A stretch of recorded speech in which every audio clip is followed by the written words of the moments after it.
And like I wanted to touch on confidence as well, because you work with people that are like trying to like build their personal brands or show more on like social media, which it isn't easy, especially to start. I think there's like big like wall that you're trying to overcome when you start, when you're like, oh my gosh, what will happen, people will see me, how they will react, like what, like all these things. So like maybe how do you help people to get that confidence to actually start like filming something or posting something and like showing them more online? Like what are the main things, or maybe the main barriers that you have seen people have when it comes to this? When it comes to getting on camera, a lot of times people are very nervous. And I want to pull this up because I talked about this on a live the other day, and these words came straight out of the mouth of some of the people that I was looking to work with. So I want to find in my notes real quick exactly what they said. And so these ladies, I was giving a presentation and I was like, hey, so what is holding you back? I've talked to multiple people in this audience. What's holding you back? I know you guys want to be on video. And so the one thing they said is they're afraid that it'll be all for nothing. That they'll get on camera, they'll post it, they'll spend 2 hours doing it, and it's all for nothing. So what I said was, it's only all for nothing if you do it one time and then you stop. If this is something that's going to be helping you and helping your business, and you're strategic on why you want to get on camera and start doing short form video, yeah, it might take you 3 hours the first time, 2 hours to do one video, and then you post it and maybe you're not super happy with the results. Okay, well, if you just stop doing it, then that was a waste of time, because, well, you're quitting because not because it's not the right fit. You're quitting because you felt like it took too much time. When in reality, it's a learning process and you're going to get faster at it. And you probably know that because I see you've been jumping into the content, you've been grinding on that, and you've been staying super consistent. I think So consistency is one thing that I have been a bit slow on right now, because I'm working on a few things on the background, and I'm still like posting with podcasts. So that's one thing that I have been consistent in, and I haven't missed like a week in it. But when it comes to content, it's something that I'm probably will look into like creating a bit more in like bulks. Otherwise, it's the same as you said about the having that like creative, and then you go into like sales and then you have like strategic planning. So that's one thing that I'm switching up. But I have been trying to, like, every time I try to get out of comfort zone. So let's say I had one person on podcast, and she said that she's afraid of like posting videos or like stories. And I last week when I posted, that was one of the first times I recorded like video on story, and I sent her a message being like, I did it, your turn. So it's like, it's pretty much like, also when you know somebody who is struggling, I'm trying to like lead by example, where like if I'm scared of filming something, I know that somebody else is scared, I will do it, and then I'm like, I did it, see, it's really shit, but I still did it, so you can do it as well. Yeah, exactly. It's the learning curve. The first time might not be perfect. And so then the second thing that people are a lot of times worried about, and the second oh wait, like before you jump in this one, do you think that the first one, when they said that it's all for nothing, is it like, do you think that it's the actual reason? Because I think that it might just be the perspective, because like, what do you mean it's all for nothing? You get out of your comfort zone, so that by itself isn't for nothing. Like, you actually learn something about yourself, you get out of your comfort zone. Or maybe it might be some other reason, because I think if you do something that is actually helping you to develop, it's not really for nothing. Yeah, that's a really good point. Anything in general that you can learn from any circumstance. Yeah. And you can take that perspective. So you go through a hard time, you can look at it as, oh, woe is me, why me?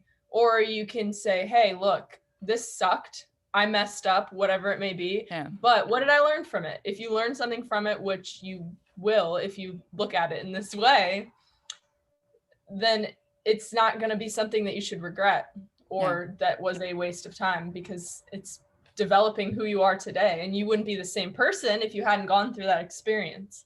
Yeah, exactly. Whatever it may be. Okay, so what's the second point? Yeah, so I'm going to combine the second and third because they Okay. kind of go hand in hand, but it's people will be mean. So basically afraid of haters. And the third one is looking lame. So both of those are just mindset blocks. Yeah. Because like anything in life, you're never going to please everybody. And Oh, that's something I've had to learn the hard way because I've always been a people pleaser. How did you learn it? Just so I've realized over the past 2 years that how severely I have been a people pleaser my whole life, and how I just have worried so much about like, oh, what if this person doesn't like me? What if I do something to be mean? You know what? Screw it. Like, I'm just being myself and you're being the best person that you But can like, did you be. take action despite that? Because I think that's a big, like, important Oh, point. It's not that you're a people pleaser now because of that you don't take action. You can still be people pleaser and take yes, action as you work towards like maybe becoming less exactly. people pleaser. Oh, well, yes. And this is why I'm constantly learning in this regard with the haters. It still bothers me and it's still something that I'm not fully past. But obviously, I'm so much better than I was a year ago. Yeah. I used to be afraid to post certain things because I was like, well, what are people going to say? What are they going to do? But the reality of it is anybody who's posting hateful, negative stuff on your post, they're in a bad place. A happy person will never try to bring anyone down, even if they disagree. They might, challenge you, but they're not going to slam you, try and bring you down, call you names, whatever it may be. So when you're getting these negative comments, you just have to remember that it's not about you, it's about them. Oh, yeah. And the bad mental state that they're in. It's not because you're doing anything wrong. You're just being yourself and doing what's best for you. And they're bothered because they're not in a good place. I think like if you have your friends that are close to you, that actually know you, come to you and be like, you know what, this was a bit like, then it's different. But if it's somebody who has nothing to do, they just sit online and they just like hate on people, like that's way different than like somebody who actually knows you. Yeah, I was actually talking about that the other day in a clubhouse room, is knowing and being able to distinguish the difference between hate and constructive criticism. Yeah. Because sometimes even a random person, and obviously a friend, if a friend comes up to you and is like, yo, like, what are you doing? This isn't you. That's very different than someone saying, you have no personality. Why are you posting this video? See the difference? People actually say that? Well, yeah, that's a comment I've gotten multiple times on my YouTube videos.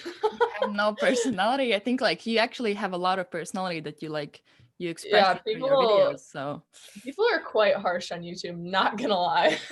I just don't look at the comments if it gets past a certain number of views. Wait, so what's the thought process now, like when you see some negative comments? Like what is happening compared to before?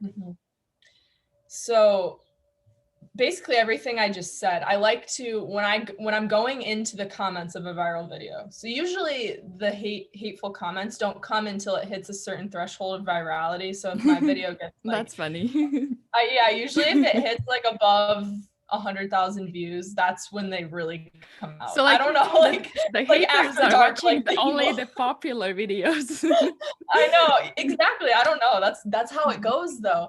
And so when I'm going into the comments and I know that it's going to be where I'm going to see a bunch of negative stuff, I have to walk myself through that process in my head. Like, come on, Hallee, you don't care what other people think. Who cares? Put your wall up, be strong. Don't worry about what you're about to see. Look for the good in the comments. Now, there are times when I'll accidentally look, like I said, YouTube is the worst with mean comments. I'll accidentally look, and if I'm off guard, I'm like, oh, like it'll get to me. Yeah. And someone said this in a clubhouse room and it was so wise. It was, you're human. You're gonna see hateful stuff and it's gonna bother you to some extent if you're wired that way. Yeah. But what matters is if you let it stick with you. So whenever, say, catches me off guard, or maybe the wall I put up before I go in doesn't work, then it's just reminding yourself who you are and of the exact advice that I just gave right before, that it's about them. It's not about you. The hatefulness is nothing to do with you and everything to do with them. Yeah, well, they have enough time to actually hate on people, so that tells a lot about how occupied they Exactly. are. Yeah, the book The Subtle Art of Not Giving a Fuck says it Oh yeah. best. If you don't have time to give a fuck, then Yeah. you're not going to be hating. Yeah, and like also I think like what you said about not the third point of like not wanting to look lame. I think that's where a lot of times because we see so much like perfection online, when you Mhm. start to put yourself out there, you're like afraid of not things not being perfect.